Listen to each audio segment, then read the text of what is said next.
আমেজটা এখন এমন চূড়ায় পৌঁছেছে যে এই ম্যাচটা এখন মনে হচ্ছে যে মোর দ্যান এ ম্যাচ। এরকম ম্যাচের ভাইব আমরা আসলে আমাদের জন্মে দেখি নাই, আমরা শুনেছি এতদিন।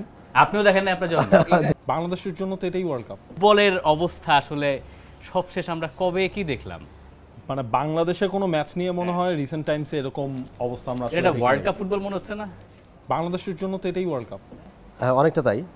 আপনি যদি দেখেন যে লাস্ট ম্যাচটা যদি দেখেন, ভুটানের সাথে যে ম্যাচটা খেললো, এরকম ম্যাচের ভাইব আমরা আসলে আমাদের জন্মে দেখি নাই, আমরা শুনেছি এতদিন। আপনিও দেখেন না আপনার জন্য? এটা তো একটু বেশি হয়ে গেল না?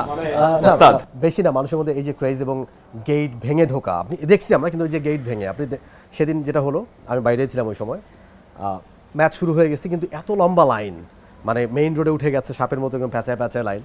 তো মানুষ দেখছে যে ম্যাচ শুরু হয়ে গেছে, ভেতর থেকে যখন একটা জোরে চিৎকার হলো, তখন বাইরের মানুষগুলো ভাবছে যে ম্যাচ তো শুরু হয়ে গেছে, কি জানে কি হচ্ছে ভেতরে।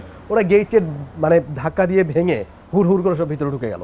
এটা আমি দেখি নাই আমার জন্য। আমি এই বিষয়গুলোর কথা বলছি যে এটা অবশ্যই বেশি না, এবং এই সিনারিওগুলো দেখি শুনেছি গল্পে যে একটা সময় আবাহনী মোহামেডান যখন খেলতো, তখন অনেক ছোট ছিলাম ওই সময়, গল্পগুলো তখন শুনতাম যে তখন মারামারি হতো, গেট ভেঙে মানুষ ভেতরে ঢুকতো, ওয়াল টপকায় হচ্ছে ভেতরে ঢুকে যেত, খেলা দেখতো, এগুলো গল্প শুনছিলাম। বাট ওই দিন তখন আমার সামনে তখন মনে হচ্ছিল যে যেটা শুনছি গল্প, আজকে মনে হয় এটা দেখতে পাচ্ছি পরিস্থিতি কন্ট্রোলে। আচ্ছা, স্টেডিয়ামের গেট তো গতবার কোপা আমেরিকাতেও ভাঙা, মানে ইট হ্যাপেন্স, যখন ফুটবলে উন্মাদনা অনেক বাড়ে, ইট হ্যাপেন্স, রাইট?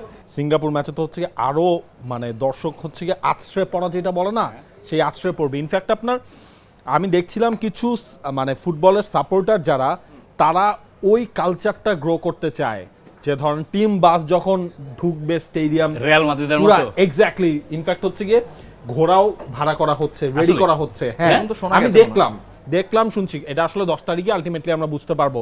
বাট হচ্ছে ওই যে টিম বাসের সামনে দিয়ে ওই রকম করে তারা টিমকে নিয়ে স্টেডিয়াম অ্যারেনার ভেতর ঢুকতে চায়। আপনি খালি ভাবেন মানে এইটা যদি হয়, মানে ভিজুয়ালি জিনিসটা, মানে ইমোশন, ফুটবল ওই দিন 10 তারিখ পিক।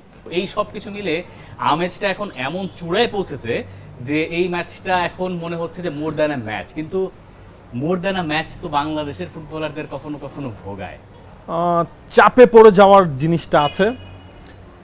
তবে এখন এই দলটা না চাপটাকে আমার মনে হয় নিতে জানে তারা। হ্যাঁ, যখন আপনার দলে হামজা, সমিত এই যে দেখেন বাংলাদেশে এখন যে ফুটবলের একটা ক্রেজ উঠেছে, এটার পেছন definitely Hamza.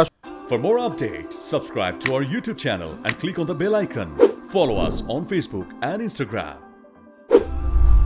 Download T-Sports app to enjoy exciting games and highlights. Visit tsports.com.